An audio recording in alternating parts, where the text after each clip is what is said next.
Hello everyone, welcome back to my channel AG rider 0806। আজ 5ই জানুয়ারি আমার বোনের জন্মদিন। জন্মদিন উপলক্ষে ওকে ছোট্ট একটি উপহার দেব। কি উপহার, চলো দেখা যাক।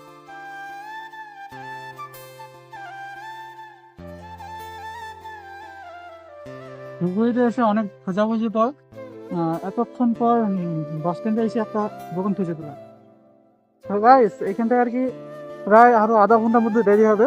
তো ততক্ষণে আর কি কি করবো, চলো চা খেয়ে আসি।